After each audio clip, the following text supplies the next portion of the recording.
আমার আল্লাহ পাক জবানকে বন্ধ করে দিয়ে এই মিথ্যুক বান্দা বান্দিগুলোর হাত পায়েগুলোকে আল্লাহ পাক জবান দিবে কথা বলার মতো এমন পরিস্থিতিতে আমি আপনি এই মিথ্যুক বান্দা বান্দিগুলোর বিরুদ্ধে যখন আমার আপনার নিজের হাতগুলো সাক্ষী দিবে, আমার আপনার নিজের পাগুলো সাক্ষী দিবে, আমার আপনার নিজের কানগুলো সাক্ষী দিবে, আমার আপনার এই নিজের অঙ্গগুলো সাক্ষী দেওয়া শুরু করে দিবে, আল্লাহ পাককে ডাক দিয়ে বলবে, ও গো মাওলা কারীম, তোমার এই বান্দা আব্দুল গফফার, আব্দুল সাত্তার, আব্দুর রহমান, তোমার এই বান্দাগুলো আমি হাত দিয়ে এই অপকর্মগুলো করেছিল, আমি পা দিয়ে ওই প্যান্ডেলে, ওই যাত্রার প্যান্ডেলে হেঁটে গিয়েছিল, আমি মস্তিষ্ক দিয়ে তোমার বান্দা তোমার কোরআনের বিরুদ্ধে গবেষণা করেছিল, আমি চোখ দিয়ে তোমার এই বান্দা তোমার জমিনের মধ্যে আশরাফুল মাখলুকাতের মধ্যে আরো সব থেকে দামি মাখলুকাত আলেম ওলামা এই মানুষগুলোর ডেরা চোখে দেখেছিল তোমার এই বান্দা আমি চোখ দিয়ে।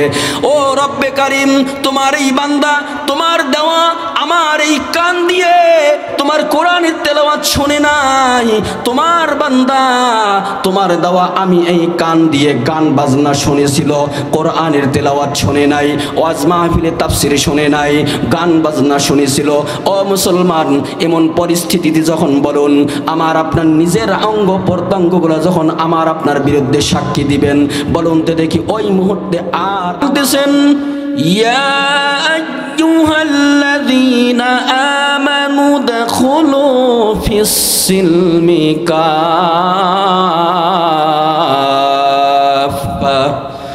ওয়ালা তাত্তাবিউ খুতুওয়াতিশ শাইতান ইন্নাহু লাকুম আদুউম মুবিন।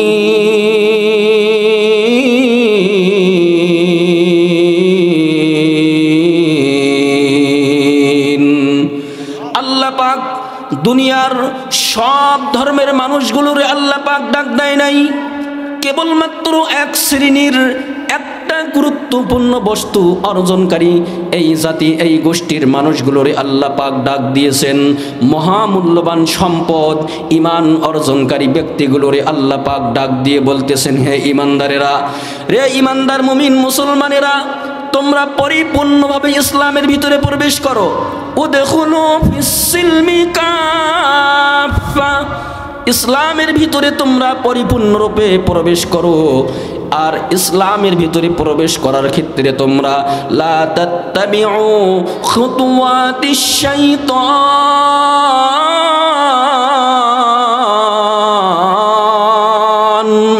ইসলামের ভিতরে প্রবেশ করার পরে দিয়ে তোমরা ভুল করে কখনো শয়তানের কোনো মায়াজালের মধ্যে আবৃত হয়ো না, শয়তানের ধোঁকার মধ্যে পড়িও না, শয়তানের খুতুরের মধ্যে তোমরা আবদ্ধ হইও না। কারণ ইন্নাহু লাকুম আদুউম মুবিন।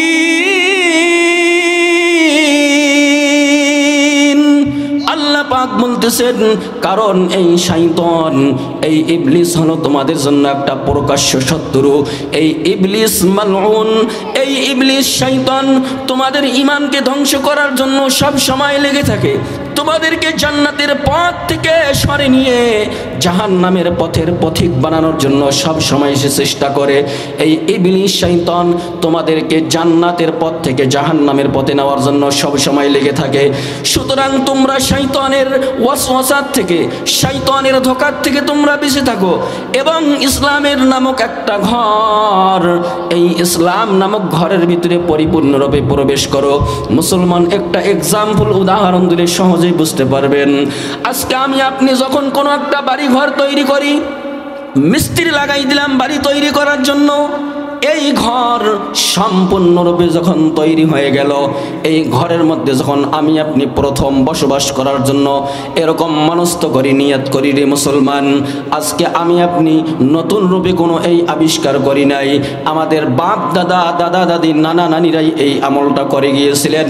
যখন কোনো নতুন বাড়ি, নতুন ঘর উদ্বোধন করে সেখানে বসবাস করার জন্য এরকম মনস্থ করেন, এরকম কোনো একজন হক্কানি আলেম, ইমাম, মুয়াজ্জিন, খতিবকে ডাকে নিয়ে নিয়ে ওই ঘরের মধ্যে একটুখানি দোয়া করে নিয়ে এরপরে ঢোকে প্রবেশ করে। কথা বলেন ঠিক কিনা?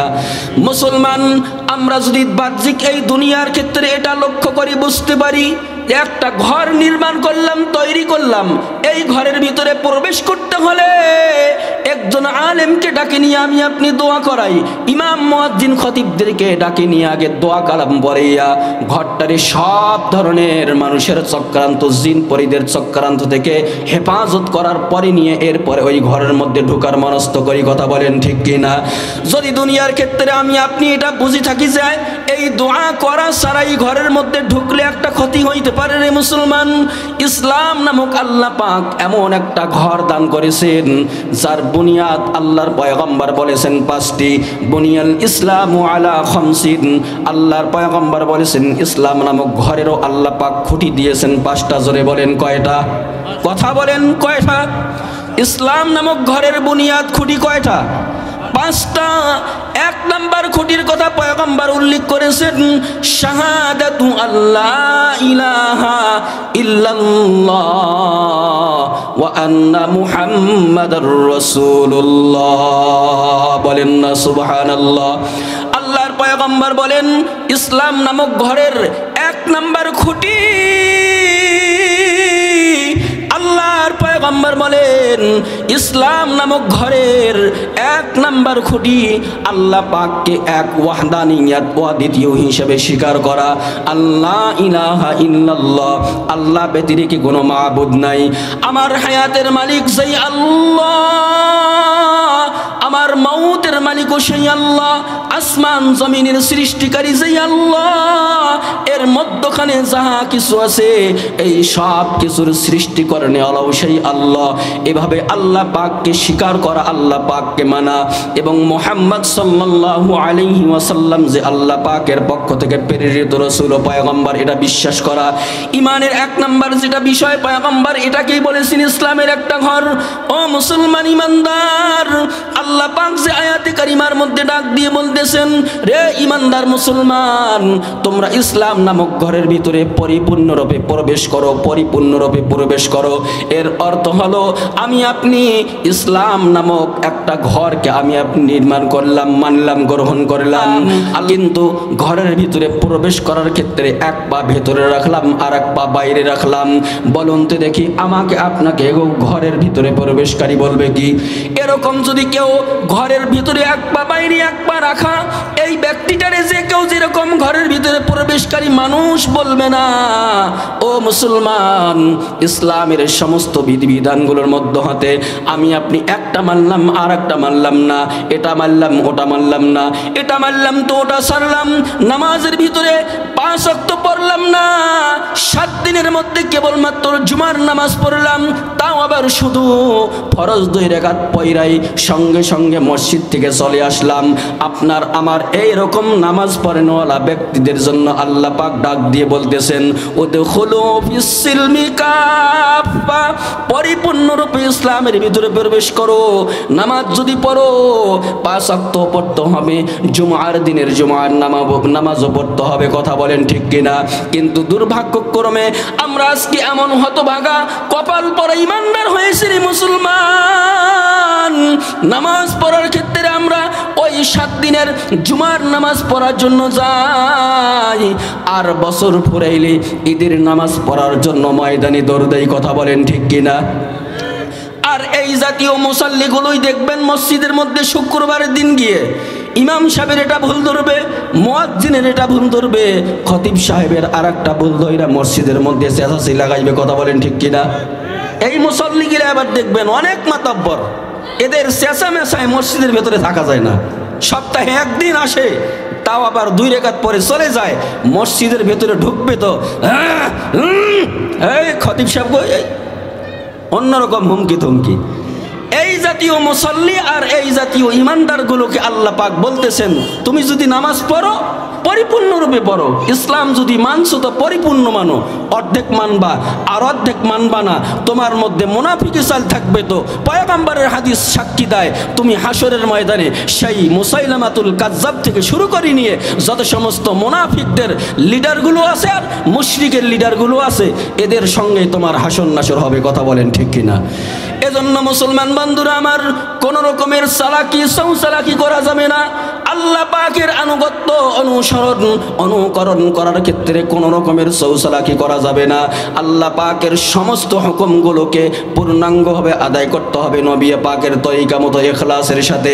যখন আমার আপনার ভিতরে 5 ওয়াক্ত নামাজ থেকে শুরু করে নিয়ে আল্লাহ পাকের সমস্ত বিধানগুলোকে নবী পাকের তরিকা মতো আমল করার ক্ষেত্রে ইখলাসের সাথে আমল আনতে পারবো, ইখলাসের সাথে আমলগুলোকে আদায় করতে পারবো।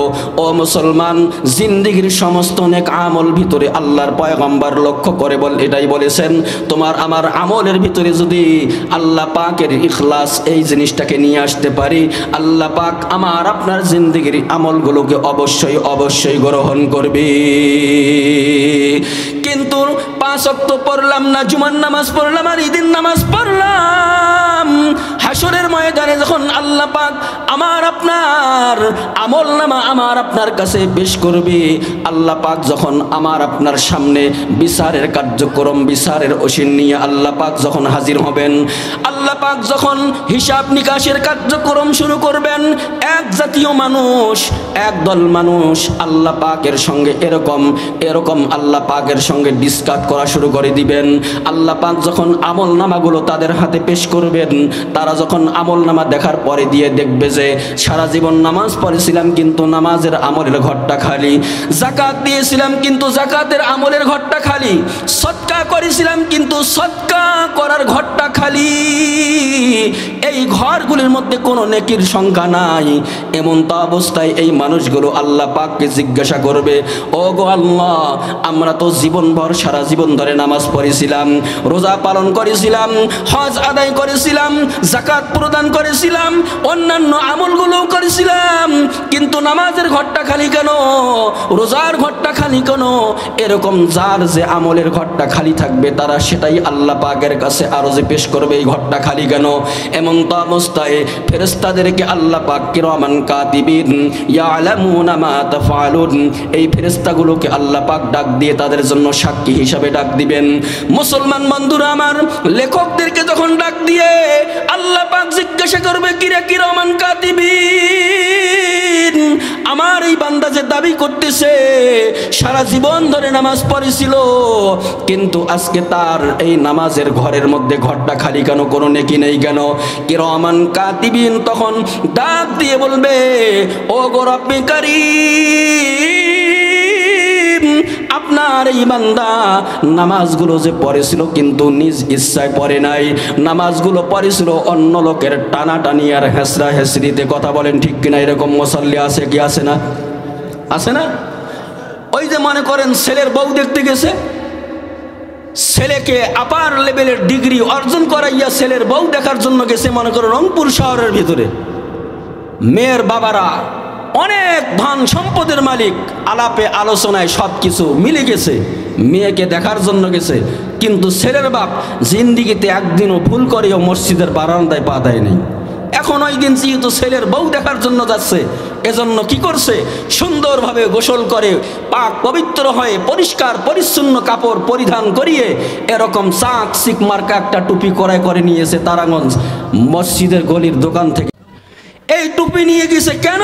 যে আজকে তো ছেলের কন্যা দেখবো, ছেলের বউ দেখবো, ওখানে গিয়ে যদি জহরের আজান হয়ে যায় আর যদি আজকে নামাজটা না পড়ি, ওই পরিবারের মানুষগুলো তো মনে করবে ছেলের বাপ নামাজ না পড়ে তো তাহলে তো ছেলেও নামাজ পড়ে না, এরকম বেনামাজি ছেলের সঙ্গে আমরা আমাদের মেয়েকে বিয়ে দিব না। এই খাতিরে কি করলো ছেলের বাবা, এই টুপি ক্রয় করে নিয়ে লম্বা একটা জুব্বা পরে চলে গেল।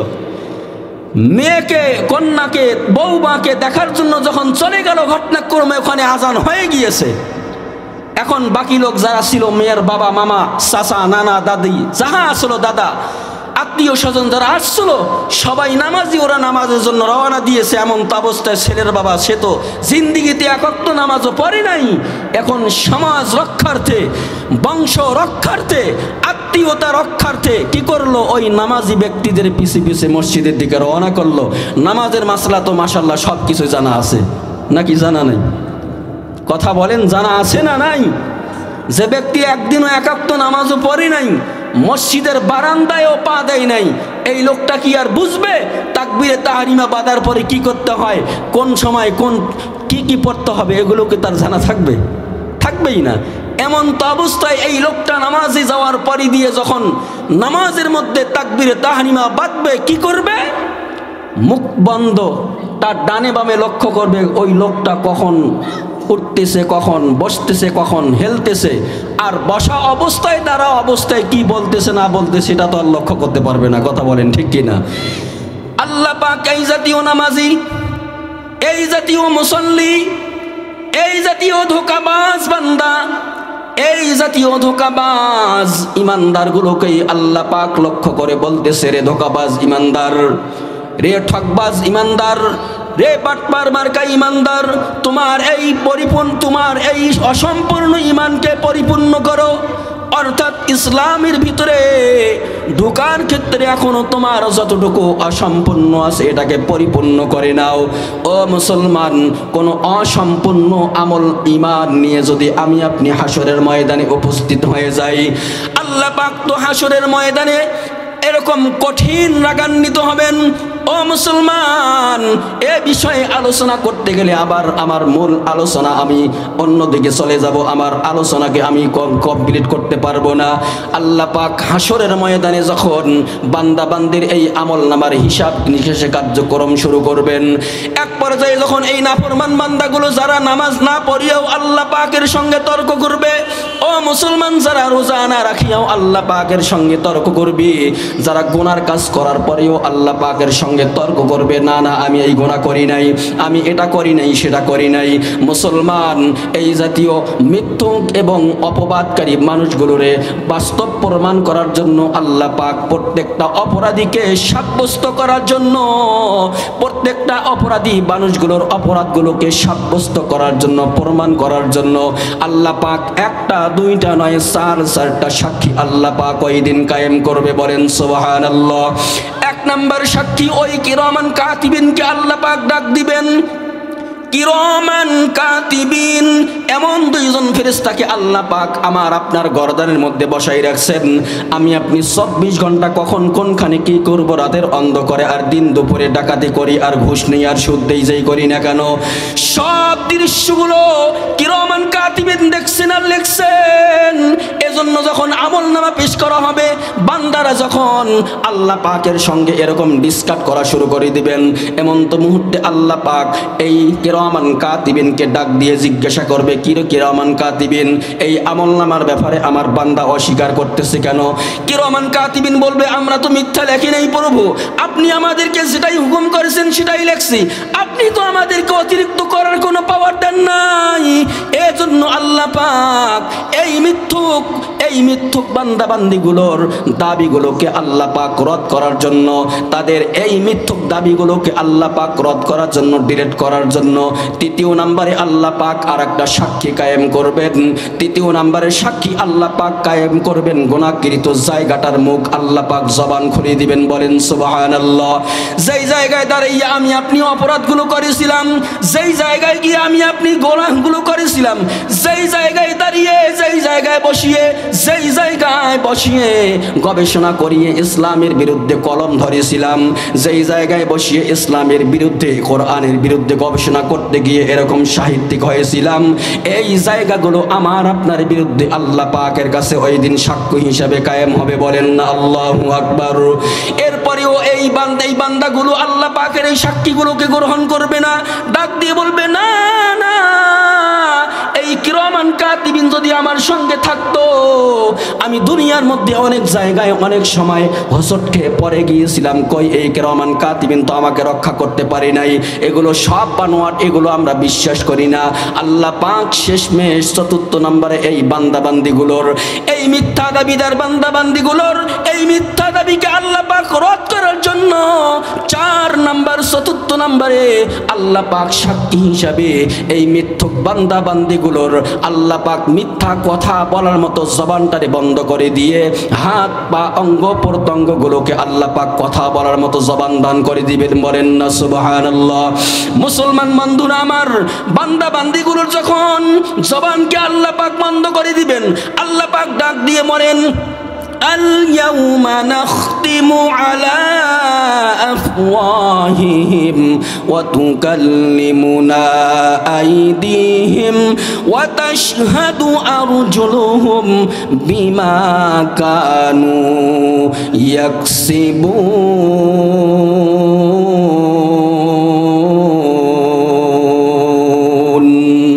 মুসলমান বন্ধুরা আমার, আল্লাহ পাক জবানকে বন্ধ করে দিয়ে এই মিথ্যুক বান্দা বান্দিগুলোর হাত পায়েগুলোকে আল্লাহ পাক জবান দিবে কথা বলার মতো এমন পরিস্থিতিতে আমি আপনি এই মিথ্যুক বান্দা বান্দিগুলোর বিরুদ্ধে যখন আমার আপনার নিজের হাতগুলো সাক্ষী দিবে, আমার আপনার নিজের পাগুলো সাক্ষী দিবে, আমার আপনার নিজের কানগুলো সাক্ষী দিবে, আমার আপনার এই নিজের অঙ্গগুলো সাক্ষী দেওয়া শুরু করে দিবে, আল্লাহ পাককে ডাক দিয়ে বলবে, ও গো মাওলা কারীম, তোমার এই বান্দা আব্দুল গফফার, আব্দুল সাত্তার, আব্দুর রহমান, তোমার এই বান্দাগুলো আমি হাত দিয়ে এই অপকর্মগুলো করেছিল, আমি পা দিয়ে ওই প্যান্ডেলে, ওই যাত্রার প্যান্ডেলে হেঁটে গিয়েছিল, আমি মস্তিষ্ক দিয়ে তোমার বান্দা তোমার কোরআনের বিরুদ্ধে গবেষণা করেছিল, আমি চোখ দিয়ে তোমার এই বান্দা তোমার জমিনের মধ্যে আশরাফুল মাখলুকাতের মধ্যে আরো সব থেকে দামি মাখলুকাত আলেম ওলামা এই মানুষগুলোর ডেরা চোখে দেখেছিল তোমার এই বান্দা আমি চোখ দিয়ে। ও রব্বে কারীম, তোমার এই বান্দা তোমার দেওয়া আমার এই কান দিয়ে তোমার কোরআনের তেলাওয়াত শুনে নাই, তোমার বান্দা তোমার দেওয়া আমি এই কান দিয়ে গান বাজনা শুনেছিল, কোরআনের তেলাওয়াত শুনে নাই, ওয়াজ মাহফিলে তাফসীর শুনে নাই, গান বাজনা শুনেছিল। ও মুসলমান, এমন পরিস্থিতিতে যখন বলুন আমার আপনার নিজের অঙ্গ প্রত্যঙ্গগুলো যখন আমার আপনার বিরুদ্ধে সাক্ষী দিবেন, বলুন তো দেখি ওই মুহূর্তে আর আমার আপনার বাঁচার মতো কোনো তৃতীয় নাম্বার কোনো পথ থাকবে? এজন্য আল্লাহ পাক ডাক দিয়ে বলেন, আল ইয়াউমা নাখতিমু আলা আফওয়াহিহিম ওয়া তুকাল্লিমুনা আইদিহিম ওয়া তাশহাদু আরজুলুহুম বিমা কানু ইয়াকসিবুন।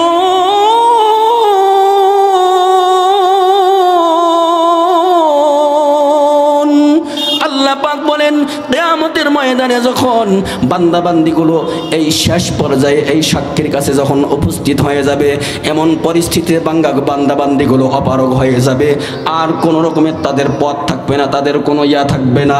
ও মুসলমান, এজন্যই আল্লাহ পাক ডাক দিয়ে বলতেছেন, ইয়া আইয়ুহাল্লাযীনা আমানু, হে ঈমানদারেরা, উদখুলু ফিস সিলমি কাফা, ইসলামের নামক ঘরের ভিতরে তোমরা পরিপূর্ণরূপে প্রবেশ করো, পরিপূর্ণরূপে দাখিল হও, পরিপূর্ণরূপে প্রবেশ করো। ও মুসলমান, এজন্য আজকে আমি আপনি এখান থেকে এই শিক্ষা গ্রহণ করব। যারা এতদিন ধরে 5 ওয়াক্ত নামাজ পড়েছিলাম না, শুধু জুমার নামাজ পড়েছিলাম, শুধু ঈদের ময়দানে গিয়ে ঈদের নামাজ পড়েছিলাম, 5 ওয়াক্ত নামাজ পড়েছিলাম না, ও মুসলমান, আজকের থেকে কি এই ওয়াদা করা যাবে, এই নিয়াত করা যাবে, নামাজ যদি পড়তেই হয়, নামাজ যদি পড়ি, প্রত্যেক দিন 5 ওয়াক্ত সহ শুক্রবারের জুমার নামাজও পড়ব। কথা বলেন ঠিক কিনা? কথা বলেন ঠিক কিনা?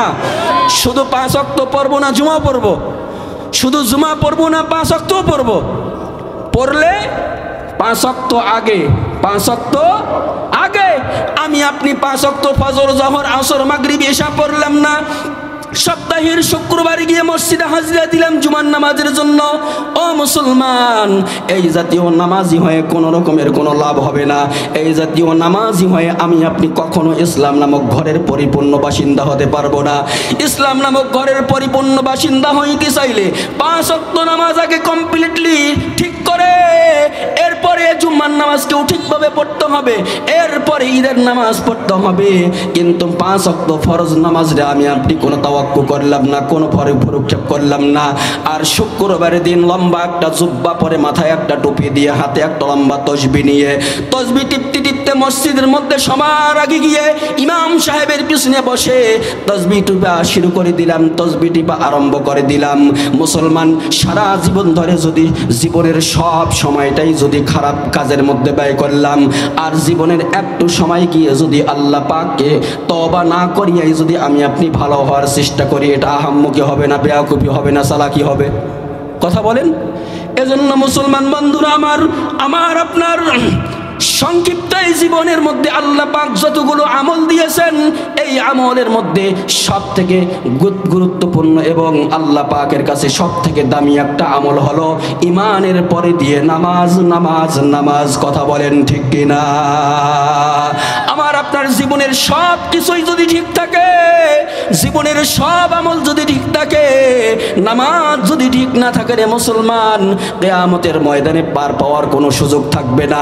নামাজ যদি ঠিক থাকে, আল্লাহর পয়গম্বর বলেছেন, আল্লাহ পাক আয়াত কোরআনুল কারীমের মধ্যে ওয়াদা করেছেন, ইন্নাস সালাতা তানহা আনিল ফাহশাই ওয়াল মুনকার।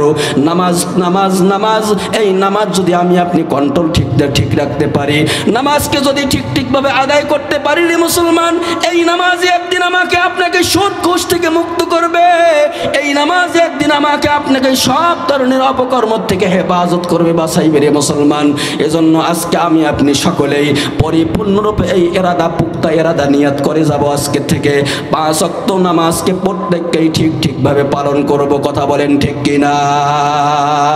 এজন্য আমি আপনি সকলেই আজকে এখান থেকে এই সবকটা নিয়ে যাব, জীবনের সব আমল যদি করি, নামাজ যদি না পড়ি কোনো লাভ হবে না। এজন্য আগে নামাজের আমলকে কন্ট্রোলি কি করতে হবে? ঠিক করতে হবে।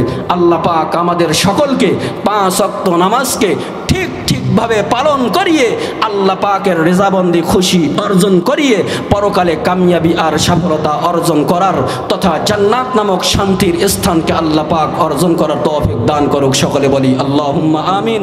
ওয়া আখির